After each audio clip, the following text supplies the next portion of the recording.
Imagine a glass jar locked inside a university vault.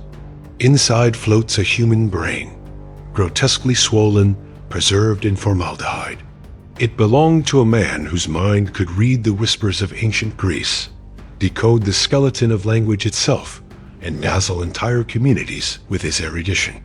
Yet the same mind, that brilliant cathedral of thought, harbored a predator. The hand that once turned pages in 8 languages also crushed skulls, poisoned infants, and dragged bodies into black water. This was not simply a man. This was Edward Rulloff, the genius killer. To the world, he appeared like a scholar blessed by Providence. When he arrived in the quiet villages of upstate New York in the 1840s, he seemed almost divine. Tall, striking, neatly groomed, eyes burning with a fire that suggested infinite knowledge. His voice carried authority, a cultivated resonance that made farmers and merchants alike bow their heads, convinced they stood in the presence of a higher order of man. He was the kind of figure who could enter a room of rough canal workers and silence them not with fists, but with intellect. He lectured on botany, medicine, philosophy. He translated Greek effortlessly. He mapped the architecture of words as if language itself was a hidden code only he could decipher. Towns starved for learning welcomed him, offered him their schools, their pulpits, their dinner tables. Mothers whispered that their sons should be like him. Fathers sought his counsel in politics and trade. He was embraced as both healer and sage, a man who could carry a village into the new age of science. But beneath this cultivated mask lurked a darkness. He was not merely a man with knowledge. He was a man who believed knowledge excused anything. Theft, deception, violence, all could be justified in the name of genius. His brilliance in his own mind placed him above the moral laws that chained ordinary men. The first flames of corruption had already licked through his youth, fires set to conceal theft, stolen goods worn boldly. Prison had not reformed him, it had refined him. There, he studied human weakness as carefully as he studied words, learning that to cloak yourself in respectability is to disarm suspicion. He emerged not broken, but sharper. No longer John Edward Howard Rulloff, son of a fading family, but Edward Rulloff, the scholar who walked like a man of destiny. And the villagers of Dryden never suspected. They saw only a learned master when he stood before their children as head of the local school.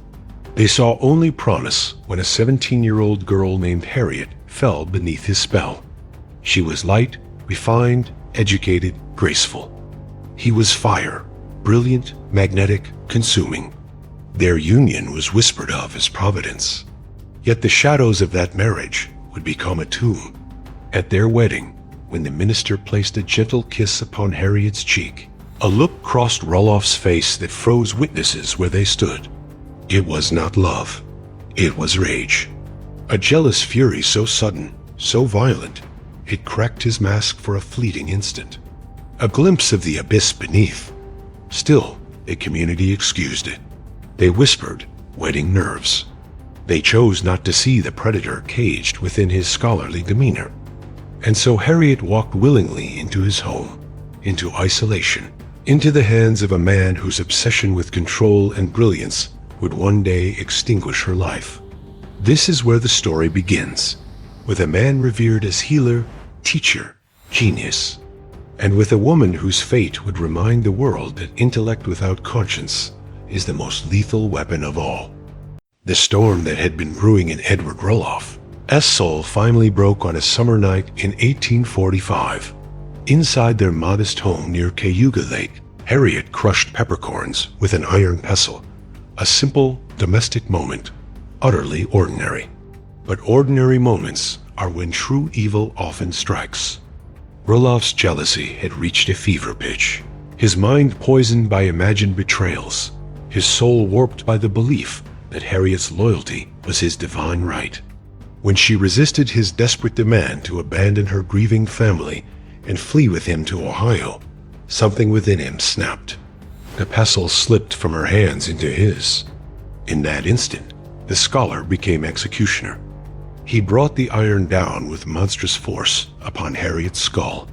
The sound was not of an argument, nor of a quarrel. It was the sound of the annihilation of trust, of marriage, of innocence. Harriet crumpled to the floor, her blood mingling with the pepper she had been grinding, the scent of spice, corrupted forever by the stench of death. Then came the child, Priscilla. The infant cried out, tiny lungs heaving against the night as thunder rolled across the Finger Lakes. And Rulloff, the man who could speak in the tongues of antiquity, convinced himself he could silence truth itself. He prepared a concoction of narcotics, the same botanical poisons he had used as medicine for others, and gave it to his daughter. Her cries weakened, then ceased. The silence that followed was absolute, unholy. In one night, his brilliance turned his home into a crypt. But murder does not vanish with the dawn. Neighbors saw the lies before he spoke them. Harriet's treasured belongings were left behind, her basket never abandoned, her jewelry untouched. Rulloff's story shifted like quicksand. One moment she had fled to Erie, another moment to Ohio. Each tale contradicted the last. Soon, the whispers grew into accusations. Harriet's brothers pursued him, hounded him through train stations and steamboat docks. They saw what the community had refused to admit. The mask of genius was only a veil for a killer. Though he evaded capture for a time, the truth clung to him like the smell of blood. When finally brought to trial, no bodies could be produced. The waters of Cayuga kept their secrets. Without corpses, the law faltered. Rulloff was convicted not of murder, but of kidnapping. 10 years in prison followed, 10 years that should have broken him. Instead, they sharpened him further. He studied obsessively, filling his mind with linguistics, philology, the mechanics of human thought itself. His cell became his academy. His fellow prisoners became his pupils. He emerged not repentant, but convinced destiny had chosen him for greatness. It is here that you, the listener, must recognize the pattern. Society confuses intelligence with virtue. We see learning, eloquence, brilliance, and we bow. But intelligence without empathy is merely a sharper blade. Rulloff was no ordinary criminal. He was a prototype of the modern psychopath, cloaking his predation in scholarship. And so I ask you, as part of this journey into the shadows, comment the phrase, "The mask cracks," twice below. Do it not just for the algorithm, but as a ritual, a reminder that every mask will someday split, and beneath it lies the truth we fear to face. If you are still here, still listening, still descending with me, then like this video, share it with another seeker of dark knowledge, and subscribe, because the story only grows darker from here. For when Rulloff returned to freedom, he was no longer just a man who had killed his wife and child. He was a man who had learned how to manipulate law, community, and science itself. He became a living paradox, celebrated as a scholar, feared as a predator. And as we descend into the final chapter, you will see how this double life of brilliance and blood reached its inevitable, catastrophic end. Freedom did not reform Edward Rulloff. It armed him. 10 years of study inside stone walls had convinced him of his destiny. He was not simply a man who had escaped justice. He was a mind chosen to dominate it. By the late 1860s, he had gathered followers. Albert Jarvis, the devoted pupil who saw in him not a killer, but a prophet of language. William Dexter, a burglar whose crude skills were refined by Rulloff's meticulous planning. Together, they became a brotherhood of intellect and crime, a fraternity where burglary was art, theft was science, and murder was always just one decision away. They struck shops and warehouses across New York, stealing silks and valuables. By day, Rulloff drafted linguistic manuscripts, certain he was rewriting the very origins of human speech. By night, he orchestrated robberies with military precision. But obsession and arrogance are a fuse that always burns too fast. In 1869, when the American Philological Association rejected his manuscript. Rulloff's pride fractured. He had begged academia to recognize him, even offered to sell his work for an impossible fortune. When the scholars dismissed him, he swore the world would feel his wrath. If brilliance was denied, then blood would testify for him. August 17, 1870. Binghamton, New York. Rulloff, Jarvis, and Dexter crept into Halbert Brothers' dry goods. Their plan: silence the clerks with chloroform, take the silks, vanish into the night. But darkness has a way of betraying itself. A stumble, a crash, the clerks awoke. Frederick Merrick, just 23 years old, fought like a lion, hurling furniture, seizing his pistol. In the chaos, Rulloff made his final choice. He raised his weapon, pressed it toward Merrick's head, and fired. In that moment, a scholar of languages became a language of death. Blood painted the walls. The genius killer had claimed another life. The aftermath was disaster. Jarvis drowned in the Shenango River as they fled. Dexter followed him beneath the black waters. Rulloff alone dragged himself to the shore, a soaked specter stumbling into the night. But this time, there would be no escape. Captured hiding in an outhouse, his lies collapsed around him. His shoe, missing its toe, matched the print at the crime scene.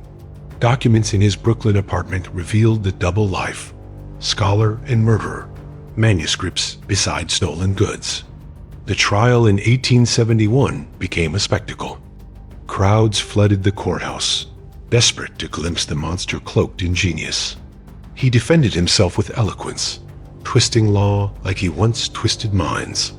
But evidence is heavier than words. He was condemned to hang. Still, he begged for delay, insisting his theories of language would save humanity, that his execution would be the murder of genius itself. Even Horace Greeley, the great newspaperman, argued for clemency. Mark Twain mocked the plea, offering to substitute another criminal at the gallows if society wished to spare such precious intelligence. The irony was lost on Rulloff. May 18, 1871. Thousands gathered in Binghamton for New York's last public hanging. Some accounts say his final words were defiant. "Hurry it up, I want to be in hell in time for dinner." Others recall only his trembling. "I can't stand still." The trapdoor fell. The genius killer swung. But his story did not end with the rope. Hours later, his skull was opened. His brain, immense, 1,673 cubic centimeters, was placed in glass. To this day, it floats in Cornell's Wilder Brain Collection, a grotesque relic of brilliance corrupted. Scientists studied it, hoping to find a physical mark of evil. They found none, for the horror was not in the size of the brain, but in the emptiness of its soul. And so Edward Rulloff remains, not remembered for his theories, not for his manuscripts, but for the truth he embodies. That intellect without conscience is no gift. It is a weapon. That evil can wear the robes of a scholar, can speak in the tongues of angels, and still murder like the lowest beast. This is the forgotten rite. When knowledge is severed for morality, it becomes a curse. Remember Rulloff, the genius killer, and never mistake brilliance for virtue.